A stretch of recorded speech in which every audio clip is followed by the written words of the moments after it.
Vlad seeing the one-armed Jack personally being there, which made Vlad ponder if they were really preparing for war. One-armed Jack's underling, annoyed by Vlad's nonchalant attitude, angrily asked if Vlad didn't hear his boss. Vlad wasn't happy with the underling's behavior. But calming himself, he tells the group he was just a candle seller, and he didn't know where Jorge is. The underling still wasn't satisfied by Vlad's reply, slamming on the table and demanding Vlad to find Jorge and drag him there. The force of the underling caused the candles to fly midair as Vlad looked at the idiot with praying eyes. This scene drew the attention of all the customers. What happened next left all the customers and employees, even Jamina, dumbfounded as Vlad knelt and started to collect the candles, saying the business was closed as the candles were expensive. The underling was dumbfounded, asking if Vlad didn't read the room. "Brother, move your foot," said in a low voice, unable to hear. The underling was puzzled by Vlad's behavior. Annoyed, Vlad told the idiot to move his foot, which angered the underling a lot as he charged towards Vlad ready to deliver a kick. But this was what Vlad wanted, as a fight was just a micro-action that leads to war, but an intended and purposefully planned situation, and a precise action and quick thinking. Those are the factors that determine victory as Vlad finishes off the one-armed Jack's underling. This turn of events left everyone in the shop dumbfounded, as Vlad seemed timid and at a disadvantage. Even this action surprised the dull, cold-blooded one-armed Jack as his interest was piqued. This was the rule that had remained unchanged in the backstreet, where the winner stands on top and reigns over the loser who stays under the feet of the victor.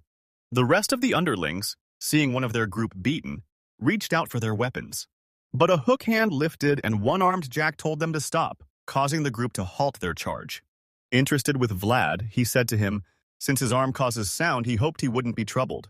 Vlad, with a calm voice, told one-armed Jack that he doesn't discriminate against the disabled. This response amused the cold-blooded one-armed Jack, as he told Vlad they should meet privately later, his bloodlust and presence like a snake looking at a rabbit. "One-armed Jack, what are you doing here?" a voice said, catching their attention. "Had you notified me, I should have had meat grilled beforehand," Jorge said, coming. "I mean, Jorge, it's not like we are that close. There's a lot of people here, let's go somewhere quiet." As one-armed Jack said, he doesn't need the meat but needed the alcohol. These two titans were known to be the two forces that ruled the slums among the 5 bosses. Jorge told Jack Marcelo was going to bring him the alcohol. As Jack accepted the hospitality, the conversation seemed innocent, but their eyes and bloodlust spoke differently, revealing how these two figures wished to devour one another. Vlad, catching his breath, knew he had almost come close to meeting his death. 30 minutes passed. Looking at how many candles got ruined, he heard voices calling, "Rising Star, your boss compliments you a lot." I have an eye for such people. If you are tired of such candle smell, come under me. Vlad, careful and calculative with his words, said he was satisfied with his work as he could work, get paid well, and sleep peacefully. One-armed Jack claimed he could do even better than that and tossed a coin toward Vlad. Seeing it was a gold coin, he told Jack that it was too much. Jack told Vlad if he joined him, he could enjoy the benefits as he was the one-armed Jack of the Money Grubber organization. As the Money Grubber group left, Vlad knew he was in a good mood, wondering if the talk went well. Jamina called out to Vlad's name as she told Vlad Jorge wanted to meet him. Sitting close to Jorge, Vlad could feel the tense atmosphere in the room, but was momentarily stunned as Jorge had given him a dagger, but due to circumstance, he was receiving it early. Jorge told Vlad to carry it at all times, everywhere he goes. Seeing how Jorge spoke, his words and voice shaky, as if enraged by the atmosphere, Vlad had deduced that the conversation between Jorge and the one-armed Jack ended in a massive catastrophe. Jorge told Vlad to stop selling the candles. Confused, Vlad asked what he should do. Jorge told Vlad he had received information that one-armed Jack was bringing someone from outside the slums of Shawaria, and the individual was rumored to be a mercenary who was once a knight. "Just like you, Jorge?" "Indeed, just like me." One-armed Jack was a man in command of an overwhelming number of people, but even with the overwhelming force, when coming face-to-face with Jorge, he alone stood like a fortress for one-armed Jack to pass. Because since when can a flock of sheep stand against a wolf? But if one-armed Jack invites a knight-level Swordmaster, the balance would flip in an instant. "If that's the case, Vlad, we are outnumbered, and I would be going to give you your first mission soon." Later, Vlad recalled how Harbin, despite his lack of fingers, learned letters and numbers by his brilliance, and now was using his genius to help Captain Hoover of the Whale Hunter organization. Looking at Harbin's situation, Vlad realized he too could put in a learning effort, and he too could rise higher and higher through learning. Boy. You may need to narrow down the angle of your elbow. This was the inner voice in Vlad. Vlad, not used to the voice talking every time he wields a weapon. This voice began a month ago after Vlad was struck by the black lightning. Vlad began to hear someone's voice. These whispers, like the devil, began to sound every time Vlad held a weapon, similar to a word. Vlad thought. Instead of getting a sword, he thought of getting holy water first. Bro was about to exercise. Vlad tried to ignore the voice's words, thinking it was a distraction. He didn't have time for it as he would give his best to his practice. Having regained focus, opening his eyes filled with determination and focus, he raised to deliver a devastating swing when the voice told him to narrow his elbows and he unconsciously obeyed. With a great slash downwards, which seemed to slice through air with precise accuracy and terrifying strength, even Vlad felt like that swing was very different from the hundreds of slashes he had been doing. Vlad pondered if what he did just now was a slice swing technique mastered by people who understand the way of the sword. Terrified, Vlad pondered what truly was in his head that was talking to him. Far in the mountains, deep into the woods, the moon shining its light across the terrain. You can't deceive age as I can feel the winter wind deep in my bones. The white-haired man, who seemed to be a seasoned veteran, notices someone's presence approaching. Approaching the direction, he calls out, "Whoever is there, come out," as he was already aware. "Are you Stanga?" asked the voice, as the white-haired man agreed to it, asking if the figure must be Vlad. Who must be his guide into the streets? Noticing Vlad's blue eyes and blonde hair, he compliments them as if someone who doesn't know Vlad may mistake him for a noble. Vlad, handing out the letter to Stanga, said it is a letter from the boss. Reading the letter, Stanga didn't see how his help was needed. As Vlad, giving him a cold look, told him he will guide him as he tells Stanga why he will arrive tomorrow. This attitude surprised the seasoned veteran as he told Vlad he did not want to follow him as he looked like an idiot. Vlad tells Stanga he had the direction covered, in which Stanga doubts it. Stanga, suspicious of Vlad, how he made a journey through the snow easily as if it was in summer, seemed suspicious. Telling Vlad that if he plays any stupid trick, he will be killed in a flash. Vlad just threw a glance at Stanga and turned to walk away, telling Stanga to follow him as he didn't want to mess up his first mission. Stanga couldn't believe it, as he had purposefully created a vicious atmosphere and Vlad just walked away as if it wasn't a big deal. This reaction caught the interest of Stanga as he realizes this was a seed Jorge would like, as Vlad seemed worth molding. The snow winds became extremely vicious and unstable. The duo sought shelter in the cave, warming close to a campfire.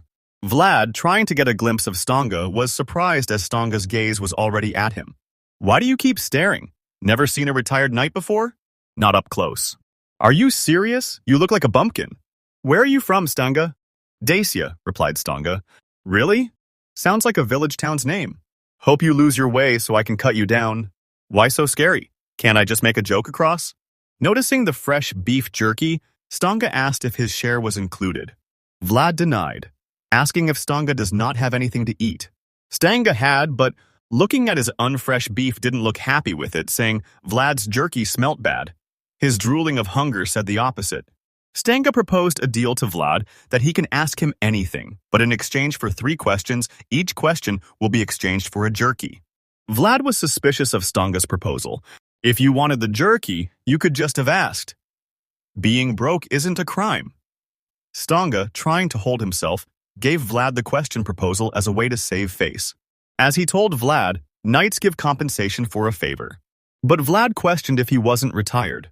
"Your name?" "Stanga." "Age?" 42. "And are you able to use aura?" "Looks like you are quite keen," as he told Vlad all full-fledged knights are able to use aura, but using it in battle was a different story. But Vlad wasn't interested if knights could, he wanted to know if Stanga could use aura.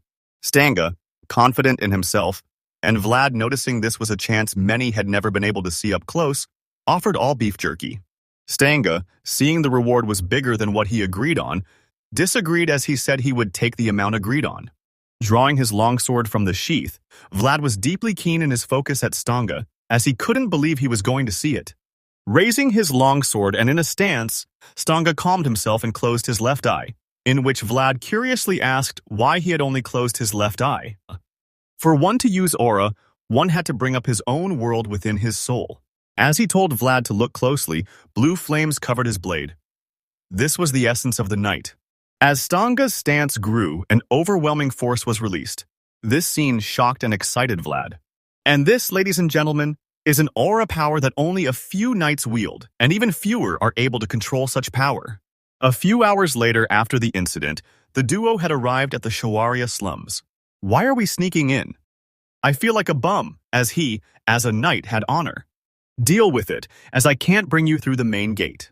Walking quietly, Stanga noticed how quiet it was as Vlad told him it was light at night as the quietness. The duo was alerted as Stanga asked if this place was usually like this. Vlad disagreed. Before them was a pile of dead bodies covering the streets. Vlad knew there was no time to waste, telling Stanga he will show him the back door. What about you? Stanga asked. Vlad, taking off, said he will use the main gate as he will try to divert if there are remaining enemies. Vlad, seeing the bloodstains at the shop, felt his heart tense. As he opened the shop, everything was in chaos and destruction. Good, you arrived safely, Vlad. The one-armed Jack has made his first move, and the henchmen who had tasted the value of money were extremely extraordinary. Are you all right? Vlad asked. Jorge reassured him as he was okay, but it was long for him to go against a knight, and the paid knight by the money grubber organization gave a good fight, but not good enough. Most importantly, did you bring him? Yes, I did. I told him to use the back door as the main gate was heavily under surveillance, and he should be arriving by now. Jorge, seeing everything was going well, was about to prepare the counterattack against the one-armed Jack and settle the score once and for all. Jorge, still cautious, asked Vlad how the person looked and if he was all right. Vlad confirmed the person was okay and seemed to be a good person. Vlad's description of Stanga made him relax, as Stanga was kind, but Vlad said how nimble Stanga looked, which left Jorge puzzled, as he thought Stanga had lost weight. Vlad added that Stanga was a knight who could use aura. This made Jorge alert and his senses sharp when he heard this. Here he comes. Size 49 foot was heard approaching. In panic, Jorge asked Vlad if it was really aura, in which Vlad admitted that indeed it was as he had seen it. Reaching for his blade, Jorge told Vlad to get behind him, as the Stanga he knew didn't know how to use aura. The door creaked. Vlad felt a cold chill run down his spine, thinking if he had brought the Grim Reaper to their humble organization. Turning slowly to look back, Vlad was filled with terror. It's been a long while, Senior.